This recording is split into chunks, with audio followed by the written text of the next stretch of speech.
there is an influencer or a uh, conservative commentator. His name is Brandon Jamal. Another Brandon. I don't know what's up with the Brandons and being conservatives, right?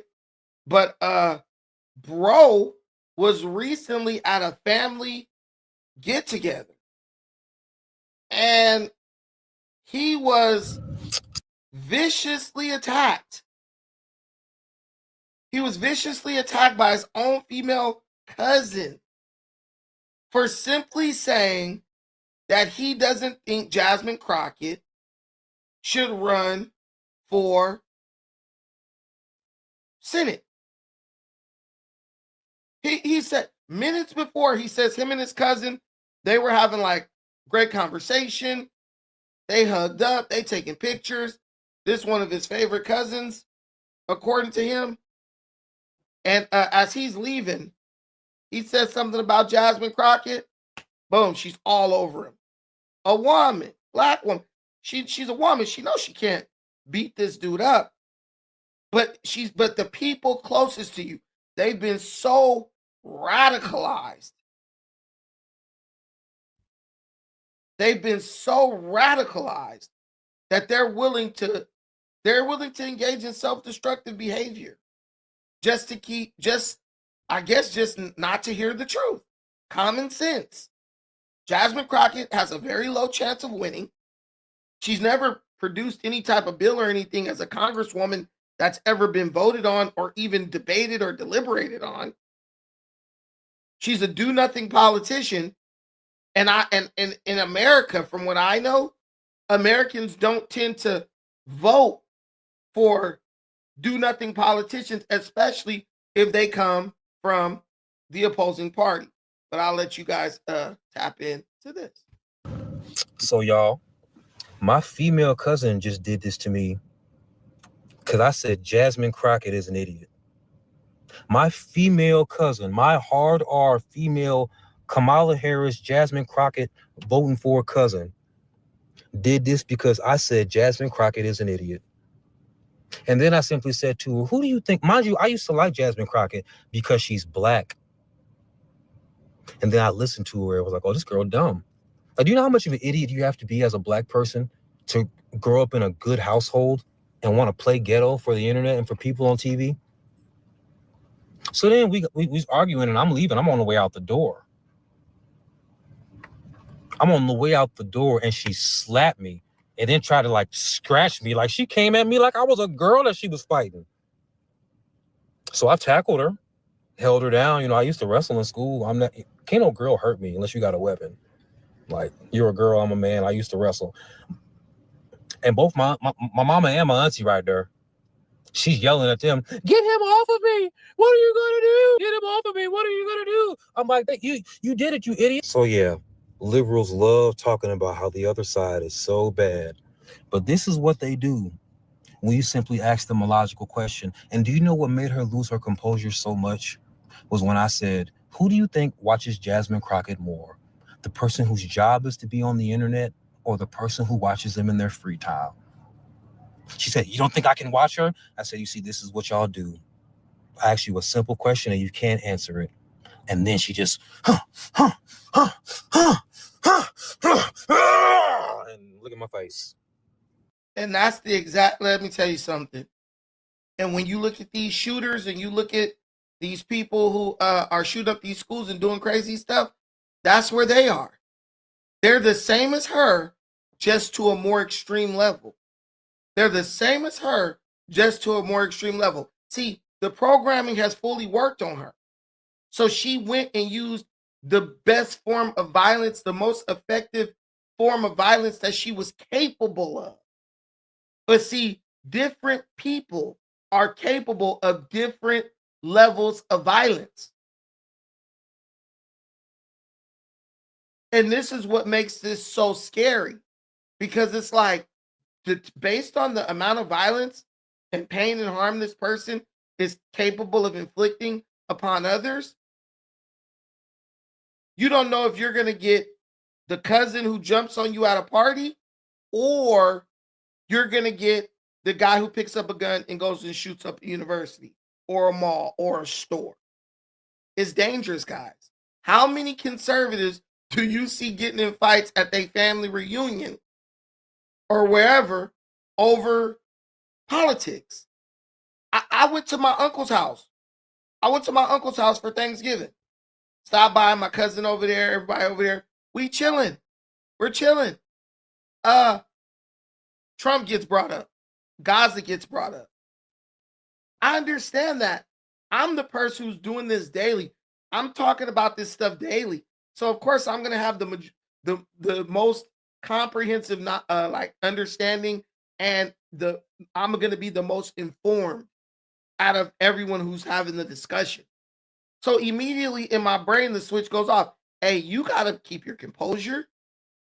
You have to make sure that you're like engaging with these people, but meeting them where they are. You can't throw all these like deep political ideas and all this like history and all this on them. You got to just kind of let them get their thoughts out and then just ask questions to kind of see if you can get them to arrive at the same point you're at. That's my responsibility as the person who's more well studied in this field, in this area, who does this every day. I'm not going to jump up and have a knockdown, drag out fight with my uncle or somebody because they hate Trump and I like him. And some of the questions and statements were very, they were funny, right? But I took care of that and I handled that situation so effectively that even my cousin's left-leaning fiance, he told me when I left, she was like, I really like Brandon. He's smart. You know what I'm saying? Even though we don't agree on the politics. But you just got to carry yourself a certain way. Liberals don't have that, most of them. Because where they're getting their information, it's not really just a transfer of information. It's really indoctrination disguised as a transfer of information. Subtle hint. Like when you watch people like Rachel Maddow, Joy Reid, from the moment you turn it on, it sounds like pure programming. Why are you trying to get me to have a certain emotion concerning this situation? Why aren't you just telling me, hey, the coffee is hot? I mean, I'll give you an example. I could say this. So I got a cup of coffee here, right? So someone brings you the cup of coffee and the coffee is hot. It's scalding hot. I could give you this coffee and say, look, be careful. This coffee is hot. Or I could say, hey, be careful. Because this heifer, she made this coffee super hot on purpose because she probably was trying to burn you. She probably hoped you spill it on yourself. See, that's the difference. One is just an objective statement, right? The other is a subjective opinion that is meant to indoctrinate or to impress an idea or a certain perspective or narrative onto the other person.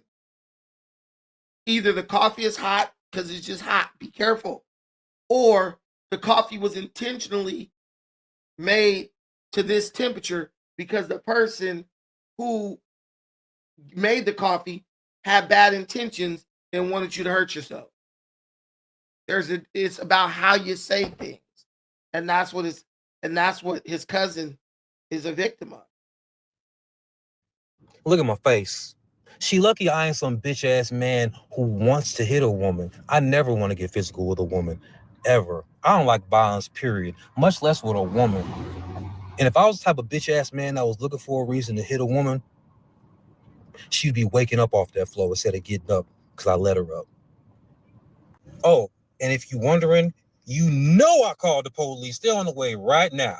But I gave my auntie a heads up. I said, since she's family, I'll give her a head start. I called the law. So she best not be here when the police get here. She probably won't be here when the police get here, but it's going to be a warrant out for her arrest or whatever county I'm in Texas. And I know where you live in Chicago, you stupid bitch. And you know what's really funny? I kind of look like the Joker right now.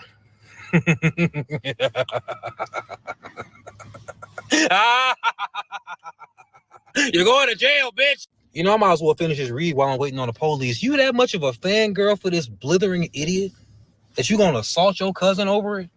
You that much of a fangirl of a dumbass bitch, you stupid, ignorant bitch. Avery Lynn Boyd, you dumbass heifer, you. You that much of a... That's why your dumbass can't keep a man. You ain't never even had no real boyfriend. He own her. She every B in the book. And he telling her business about her love life and all that. Yeah. I'm sorry. You come at me like that, I'm firing on you. Especially if you family, because you should already know better. If I'm not putting my hands on you, do not put your hands on me. If I'm not putting my hands on you, do not put your hands on me. You will get your ass, like, I might have not punched her, but I promise you when I took her down, she would have got slammed so hard, it would have corrected her freaking scoliosis. She would have knew, yeah, I ran up on the wrong man today. I don't play like that. You attacking me over people you don't even know, ain't never even met. If you needed a kidney, they wouldn't even give you. They wouldn't even consider giving you one, but then you'll come to your cousin like, hey, cuz, can I get one of your kidneys? Hell no. Nothing in politics is serious enough for me to, fight my family member. That's stupid. Just walk off. All right, you win. Latrice, it was always good. Your phone was tripping. That's all there is to it. But his cousin she's tripping. And you 30 something. 30. How old is you? 35? Ain't never had no real man. Cause you don't know how to talk to nobody. Nobody want to deal with your weird ass. Weird as hell out here. 35, never had no real boyfriend. And you ain't even fat. You cute. And you in Chicago, the home of the thirstiest niggas around. And nobody wants you. You in the land of the thirsties. Avery Lynn. It's a damn shame. Your poor mother had to watch you. Had to watch you assault your first cousin over words, over a politician. Your poor mother had to see that her daughter is a blithering idiot. Your poor mother had to see that her daughter is willing to risk her freedom for Jasmine Crockett. Your poor mother had to see that her daughter is willing to crash out over a politician. Your daughter is such a brolic bitch that she's willing to attack a man physically over Jasmine Crockett. Oh man, of course. But this the cool part. Let her meet a dude who hit in the back of that thing, and he's like, "Yeah, baby, we vote for Trump. She'll be the biggest Trump supporter in the world." But that's kind of how women are. That's why I don't really give them a hard time about it so much. Women are impressionable. They're kind of made that way so they can kind of join whatever, like, so they can be good helpers, right, to the man who they're with. They're kind of like easy to like move towards whatever you believe. That's why when you see these women, you got people divorcing their husbands and stuff because their husband or their boyfriend is a Trump supporter. When I see that type of stuff, I know that those type of women have crossed over into what they believe is masculine behavior, but it's really just being disagreeable and hard to get along with and hard to work with. So, it's all emotion. And how does the saying go? Nothing can be sustained on emotion. So she'll feel like that for a while, and then eventually she'll just say, whatever, she won't care anymore. When I'm looking at like conservative values, that's not an emotional thing. It's just common sense. That's why you see the conservatives, they're able to sustain longer because it's just all about common sense. You don't need, common sense doesn't need maintenance, and it doesn't need sustainability. It just occurs naturally. It's the sense we should all have in common. Don't walk into the street on a red light. you will get hit by a car. Common sense. 100 out of 100 times, you're going to follow that lesson because it'll preserve your life. It's safe to say, auntie, that unless this bitch is comfortable being a single mom, you ain't gonna have no granddaughters out of this one.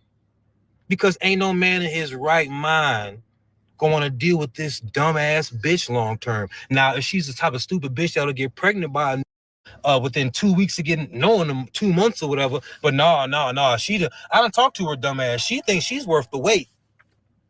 I got news for you, girl. I said you was cute earlier. You look like your brother. You look like your brother. You look like Mike. Trying to be like Mike, I see. You dress like a man and you look like Mike. You walk like a, talk like a, you wonder why I don't want you. You a brolic ass. And you lucky I used to wrestle in high school. You see, since I used to wrestle in high school and for like 5 minutes in college, I never have to hurt a woman when she's physically attacking me. And if you want to act crazy, if your mama want to act like she didn't see what she saw when the police got here, I'm in the passenger seat. The door was open.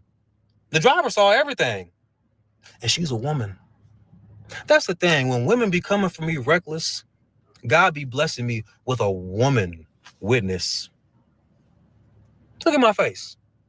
And then they'll see you. You ain't got no marks on you. I was gentle, you stupid bitch, because you're a girl. If there was ever an excuse for a man to put a woman to sleep, it was right then and there. Because even from your back, you were so defiant and reckless. All you had to do was relax your limbs and I would have let you go. But you were literally waiting for an opportunity to sneak another one. So I couldn't let you go. Your mother and my mother let me be on top of you for several minutes because they didn't even trust you not to keep assaulting me. And then you were crying out to them, why are you letting him be on top of me like this? Because they saw you, you stupid bitch. And I told you that to you. Yeah, because they're always the victim. Once you fight back, they revert back into the victimhood narrative. That's all it's about. I'm going to aggress, and then I'm going to become the victim. I hit him, I slapped him, I scratched him. He took me down to protect himself, and now I'm looking at mama like, why are you letting him do this? Why are you letting him do this to me?